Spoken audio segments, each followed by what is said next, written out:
दोस्तों में बहुत सारे कमेंट्स आ रहे थे स्टूडेंट्स के एनआईओएस के 10वीं और 12वीं के अपने वोकेशनल कोर्सेज को लेके। वो हमसे बहुत सारे सवाल जवाब पूछ रहे थे। क्या आपने भी वोकेशनल लिया हुआ है? आप लोगों को एक चीज समझने की जरूरत है, आपने वोकेशनल सब्जेक्ट लिया है या आपके पास वोकेशनल कोर्स है। कोर्स क्या है? जिस तरह से आपका 10वीं और 12वीं का कोर्स है, इसी तरीके से वोकेशनल एक कोर्स भी है। बहुत सारे बच्चों ने कंफ्यूज होकर हमसे सवाल पूछे हुए कि सर मेरा वोकेशनल सब्जेक्ट है, मेरा वोकेशनल कोर्स है। उनको ये क्लियर ही नहीं हो पा रहा है कि उन्होंने वोकेशनल कोर्स लिया हुआ है या उन्होंने वोकेशनल सब्जेक्ट लिया हुआ है। जब आप नॉर्मल 10वीं और 12वीं का फॉर्म भर रहे हैं अक्टूबर 2022 के लिए या आगे के लिए आप जो भी आप फॉर्म भर रहे हैं यानी अप्रैल 2023 के लिए, तो उसमें जो आप लोगों को 10वीं और 12वीं के फॉर्म फिलअप के टाइम पे जो एक कंपलसरी वोकेशनल लेने के लिए बोला हुआ है वो वोकेशनल सब्जेक्ट है। ध्यान रखिए, वो सिर्फ और सिर्फ एक वोकेशनल सब्जेक्ट है जिसमें आपको कोई एक लेना है। 10वीं और 12वीं के बिहाफ पे अलग अलग वोकेशनल कोर्सेज डिवाइड किए गए हैं, चाहे वो टेलरिंग का हो, चाहे बेसिक कंप्यूटिंग का हो, मेकअप का हो, किसी चीज का भी हो। 10वीं और 12वीं के बिहाफ पे अलग अलग किया हुआ है। वो सिर्फ और सिर्फ एक सब्जेक्ट आपको वोकेशनल का लेना है। ये बहुत सारे बच्चों ने वोकेशनल कोर्सेज लिए हुए हैं जो एनआईओएस ने स्टार्ट कर रखे हैं बहुत टाइम से। अब उनमें बहुत सारी कैटेगरीज आ गई हैं, उनके अंदर बहुत सारे सब कोर्सेज आ गए हैं। तो वोकेशनल कोर्स को और वोकेशनल सब्जेक्ट को अलग अलग रखें। दोनों में टीएम में थ्योरी प्रैक्टिकल का जो भी क्राइटेरिया है सेम है, लेकिन जो आप वोकेशनल कोर्सेज की बात कर रहे हैं वो कोर्सेज आपके सब्जेक्ट से अलग हैं, क्योंकि जो वोकेशनल कोर्सेज होंगे उसके लिए आपको एक अलग से फीस देनी है। वो पूरे कोर्स की फीस है, चाहे वो 6 मंथ का है, चाहे वो आपको 1 ईयर का है, चाहे वो आपका 2 ईयर का कोर्स होगा। वोकेशनल कोर्स है आपका, वो रेगुलर का आपका माना जाएगा। और जो सब्जेक्ट आपने लिए हुए हैं अपने 10वीं और 12वीं के साथ में, एक वोकेशनल सब्जेक्ट जो आपने लिया हुआ है वो एक सब्जेक्ट है आपका। उसमें भी थ्योरी प्रैक्टिकल आपके वही होंगे, लेकिन उसकी जो फीस है वो बिल्कुल नॉर्मल एक सब्जेक्ट जितनी फीस है। वोकेशनल कोर्स की तरफ फीस नहीं है। तो आप लोग प्लीज इस चीज को समझिए, उसके हिसाब से हमसे सवाल जवाब कीजिए।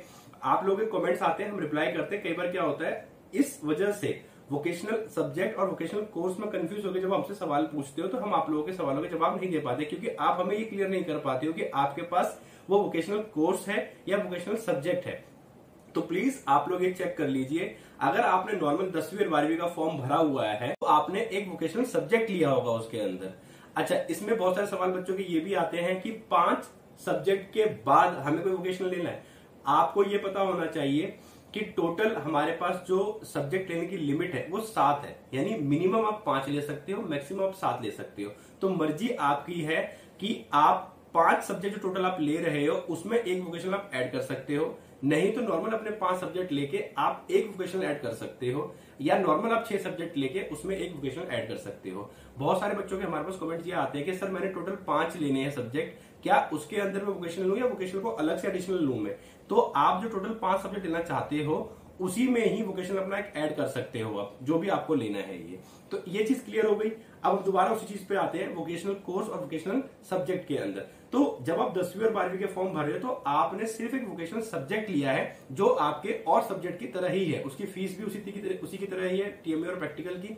और नॉर्मल आपका जैसे एग्जाम होता है, आप सिंपल एग्जाम सेंटर पे जाओगे, उसका पेपर देके होगा, उसके लिए आपको जो पीसीबी क्लासेस मिलेंगे वो स्कूल ऑर्गेनाइज करेगा आपका। वोकेशनल कोर्सेज के लिए आपको एक अलग फीस पे करनी होती है, जिसकी फीस इन नॉर्मल सब्जेक्ट की फीस से ज्यादा है। जैसे मिनिमम जो फीस है वो 3,000 है, मैक्सिमम 12,000 भी, 18,000 रुपए भी है।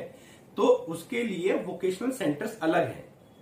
पब्लिक एग्जामिनेशन जो आपकी होती है वो 10वीं और 12वीं की, उससे अलग एक वोकेशनल की डेट शीट आएगी, और वोकेशनल के आपके सेंटर भी अलग होते हैं। वो सिर्फ वोकेशनल सब्जेक्ट जो सेंटर हैं आपके, वो उसका आपके नॉर्मल 10वीं और 12वीं के सब्जेक्ट से कोई लेना देना नहीं होता है। तो प्लीज आप इस चीज को समझिए कि आपके पास जो है वो वोकेशनल कोर्स आप कर रहे हैं एनआईओएस से, या आप कोई वोकेशनल सब्जेक्ट सिर्फ आपने लिए हुए अपने 10वीं और 12वीं में। दोस्तों यही चीज बस हम आपसे क्लियर करना चाहते थे कि आपकी कंफ्यूजन से हमें कंफ्यूजन हो जाती है, और हम चाहते हैं कि आप तक जो इन्फॉर्मेशन पहुंचे जो बिल्कुल सटीक पहुंचे, जिससे कि आपकी पढ़ाई में किसी भी तरह की बाधा ना आए। तो बस यही वीडियो बनाने का हमारा पर्पस है, जिससे कि हम आपके ये डाउट क्लियर कर सके। धन्यवाद दोस्तों।